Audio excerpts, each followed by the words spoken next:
Gåte, welcome to the show. How are you? Very good Fine, indeed. thank you. Thank you. Oh, well, we're just wondering how are these first days in Sweden? Are you enjoying yourselves, and have you managed to get some fika for yourselves? We are enjoying, and it feels Yeah. like an adventure already. Yeah. And we had our first rehearsals yesterday, and that was truly the sound check of our lives. It was huge. What? Why is that? Because we're working with the top people in the world, just working with the stage, with the sound, with the lights, with everything. It's just to be a part of something that we have grown up with watching on television, and now we're going to be on that stage, and it's all very surreal. And I'm glad we have some days before the semifinals to just adjust. That's brilliant, Liz. And how does the stage feel, and how do you think it will feel when there's the audience down there? And what would you like the audience to feel with your performance? And how are you feeling overall with your performance on the stage? We hope that the audience will get goosebumps. That's our That's what we go for. yeah. Because we sing in Norwegian, and we have a chorus that does not have any words. So the only thing we have is a really, really strong emotion, and we believe that goosebumps is a universal language. Yeah, that's true. That's a good way to put it, actually. Yeah, and a good way to actually persuade people to actually vote for you, right? Yeah, it could be. Good strategy as well, right? Luther. Cool. You have kept the idea from Melody Grand Prix. Why is that, and how have you upgraded it? Well, the stage concept is an enhancement of the song, so it tells the story. Gunnilsin is confined in the beginning and then unleashes elements and powers of nature, creating this storm. You have the wind. We have some water as well. We have the earth with the rock and everything. So it's all we're using nature elements to tell a story of liberation. And so, Yes. There's no use to change that, because our act is not just only the music, it's every visual aspect as well. So And we were also very satisfied and proud of the act as it was. But of course, now we also get the chance to make it even better. Yeah. You don't need ketchup on a good Michelin dish, you know. Actually.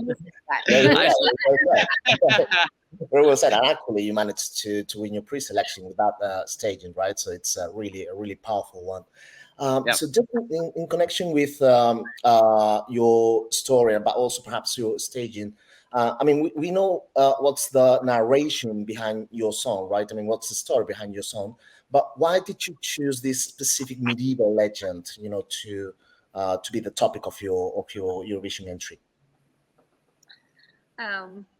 We felt that the story was dark and mystical, and also it's very not often that you find medieval ballads with the eye perspective, if we could say that. Yeah, speaking in the first person, told in the first person. Yeah, so we found that very interesting, and also we also learned so much about the lyrics all the time. It just grows and grows, because there's so much that you could find of meaning in the story, because it's so symbolic, and the symbolism could mean so many things. And that's like the good strong thing with those old myths and old stories that the whole Gåte band is based on. That we're using those old archetypical stories that would that are shared between all cultures, really. And those stories have, they can mean so many things. So they're open for the listeners. And also, it's the meaning in our now contemporary time is something else that it was back then, but still, it's like it's a living thing. That's brilliant. And it's combined with the animal calling in the choruses, right? So there's something happening there, because that's a completely that's not words being sung. It's just a melody and a style of singing meant to resonate throughout the mountains and hills to reach far, right? So in a way, sometimes if people hear it as a wolf calling, right, or a call for liberation, or a call from Mother Earth. Yeah, it could be so much. And when you have that effect in a song that is very undefinable, but you feel it's there, then we were like, okay, this is what we should participate in Eurovision with. Just as we don't really know what it is, but we know it is there, and we know that it pours through when we do the act. So this lyrics and meaning is ever expanding for us as well. Yeah. Brilliant. And can you tell us a bit more about your outfit and what's the idea behind it? Mm-hmm.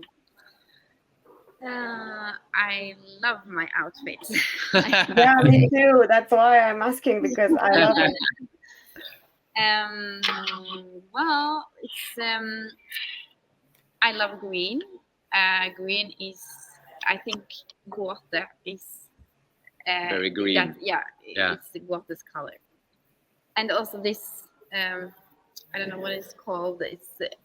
This ornamentation. It gives a vibe of something reptile, something. No, it's the shapes and everything is something very like it's something primal about it, like a vertebrae. It's like something. It's those old in stones and sediments. You find those old reliquants of animals, right? Fossils. Fossils. Fossils. Yes, there you go. Yeah. So it's sort of inspired by that, because Gåte and the song is about something primal, but also something timeless, and life itself is timeless. I mean, if you can get what I mean, like the culture of the time can be dated, but things have been living for quite some time. And back to your outfit. Well, yeah, but I feel that it gives me power, the outfit. So That's okay. brilliant. Is that the answer for the question? That indeed, yeah. On your rehearsal of yesterday, what's everything all right? Did you have any? Did you have to change any? Did you have to make any change? Yeah, but some small changes. Yeah, I mean, we have our creative team, and the arranger, like SVT, they have their creative team. So we all strive to do our best to make things better and unleash more potential. And I felt that we were well good on our way to where we should be. So we are it's a very constructive, creative dialogue, and everyone wants to do their best right up until the last moment, and that's how it should be. There are so many great people at work. Yeah, that's brilliant. So I'm not sure if you're aware, but we are the website that organizes the pre-party in Madrid, for which you actually submitted a beautiful video, a beautiful cover of La La La by Maciel, right? I would like to know why you decided to go for La La La. I mean, it's it gave quite an impression, in the audience. Yeah, it was amazing. It was amazing. We had to compensate for our absence. We wanted to just show a gesture that we couldn't be there, and we were just someone remembered that song. Yeah, that was Spain, and then we listened to it, and it was quite natural for us to do it. It had the same kind. There were some similar vibes to it, and you sang it. We translated the lyrics, and it was it felt very natural and easy to do. So then it was a gift of excitement for us, because it was, let's do that. And and it apparently many Spanish people were pleased by that. That's good. Oh, wow. Absolutely. Yeah. And we played it live in Barcelona. Yeah. Oh, that's great. That's Yeah. great. And hopefully you will be able to play it many more times, and hopefully Madrid next year, in the years to come. Yes. And what about your postcard? Because we know that this year you are filming half in your home place and half in Malmö. So what we are gonna see from Norway in your postcard? Which places and which things? It's gonna be all archetypical Norwegian stuff, guys. Yeah. It's gonna be skis. It's gonna be waffles. It's gonna be cabins, snow. Yeah. Everything. Yeah. Just showing what we have, really. So typical. That's good. In this year, do you have any favorite song? Are you looking forward to seeing any specific performance? Yes. Yeah. I think our first favorite is Nemo. Nemo. Yeah.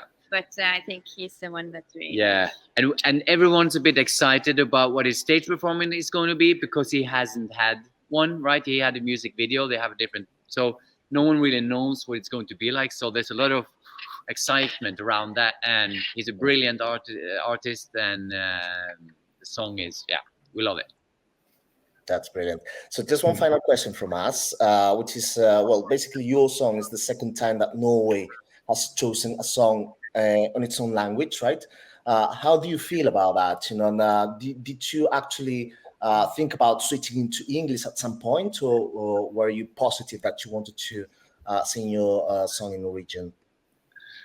No, I think that's one of our main concepts. Like we have always been singing in Norwegian, old Norwegian. Yeah. Mhm. So that would be very strange for us to change that. Yeah, it's the experience, right? When you don't understand the words are just more like vowels and syllables that the listener can create some meaning to. It's like they become like magic sounds instead. Yeah. And we are about opening the gates into a mythical world more than having lyrics that are interpreted in a certain literal way. So for us, it's just more about the sounds of the words. And also the Norwegian we use is so old that a lot of Norwegians too, they doesn't understand All right. No. I'm singing. They have to really concentrate and like maybe read the lyrics to there are some words there they wouldn't understand. They don't like are very into it. So there has even been songs that we didn't know ourselves what meant. In the past. At least I didn't understand. You said that. Well, Gåte, thank you so much for making it to the show today. All right. We are really happy to have you here. And, we wish you the best for your semi-final. All right. And we do hope to see you in the final. Oh, good luck. Thank you. All right. Well, have a lot of fun in Sweden. Good to say. Have a lot of fun in Malmö. Have a lot of fun in Sweden. Yeah. See you around. Bye-bye. Thanks for having us. Thank you. Bye. Bye.